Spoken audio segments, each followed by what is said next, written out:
ये कहानी है इतिहास की उस पन्ने की जिसने भारत की तकदीर हमेशा के लिए बदल कर रख दी। तो चलिए समझते हैं कि आखिर साम्राज्यों की ये होड़ शुरू कैसे हुई। 60 गुना। जी हाँ, 60 गुना। ये वो मुनाफा था जो वास्को डी गामा ने अपनी पहली भारत यात्रा से कमाया था।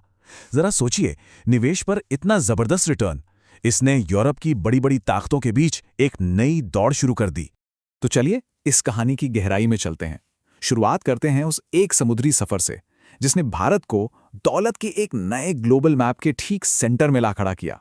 तो बात है 20 मई 1498 की। वास्को डी गामा कालीकट के तट पर उतरता है, जहां ज़ेमोरिन यानी वहां के स्थानीय शासक उसका स्वागत भी करते हैं। लेकिन असली कहानी तो इसके बाद शुरू हुई।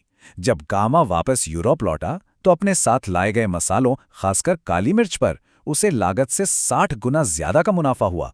ये सिर्फ एक खोज नहीं थी, ये भारत और यूरोप के बीच व्यापार के एक नए धमाकेदार युग की शुरुआत थी। इतना जबरदस्त मुनाफा देखने के बाद पुर्तगाल की नीयत बदल गई। अब उनका मकसद सिर्फ व्यापार करना नहीं रहा, बल्कि पूरे व्यापार पर अपना कब्जा करना था।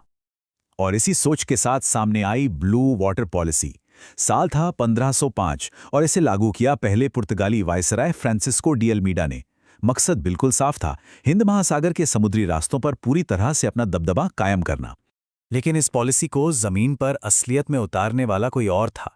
अल्मीडा के बाद आया अफोंसो डी अल्बुकर्क। इसी को भारत में पुर्तगाली साम्राज्य का असली संस्थापक माना जाता है। अल्बुकर्क का प्लान एकदम सीधा और सरल था। जितने भी जरूरी बंदरगाह हैं उन पर कब्जा कर लो। उसने कोचीन में पहला किला बनाया, फिर गोवा, मलक्का और हॉर्मुज जैसे अहम ठिकानों को एक एक कर अपने कब्जे में ले लिया। उसने ऐसे नेवल बेस का एक नेटवर्क बना दिया जिससे पूरे इलाके के व्यापार पर पुर्तगाल की पकड़ मजबूत हो गई। अब देखिए, जब इतना पैसा बन रहा हो तो खबर तो फैलनी ही थी। पुर्तगाल का ये बेहिसाब मुनाफा ज्यादा दिन तक राज नहीं रह सका और जल्द ही इस खेल में नए खिलाड़ियों की एंट्री होने वाली थी। पुर्तगालियों के ठीक पीछे पीछे आ गए डच। फिर 1600 में अंग्रेजों की एंट्री हुई और उनके बाद डेन और फ्रांसीसी भी आ पहुंचे। ऐसा लग रहा था मानो भारत का समुद्र तट यूरोप की ताकतों के लिए एक चुंबक बन गया था, और इस बढ़ती भीड़ ने मुकाबले को और भी ज्यादा दिलचस्प बना दिया। तो अब भारत की जमीन एक अखाड़ा बन चुकी थी, जहां यूरोपीय ताकतें एक दूसरे से भिड़ने को तैयार थीं।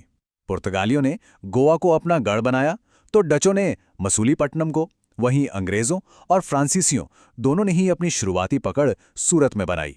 एक बड़े टकराव के लिए स्टेज अब पूरी तरह से सेट हो चुका था। और इस टकराव के दो सबसे बड़े खिलाड़ी बनकर उभरे, इंग्लैंड और फ्रांस।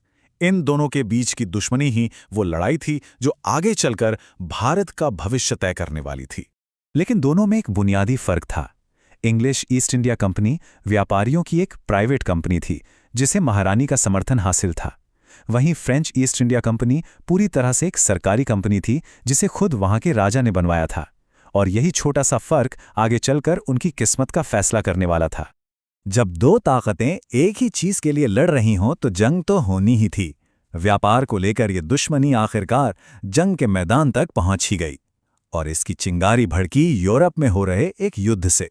यूरोप में ऑस्ट्रियाई उत्तराधिकार का युद्ध शुरू हुआ और उसकी आंच भारत तक आ पहुंची।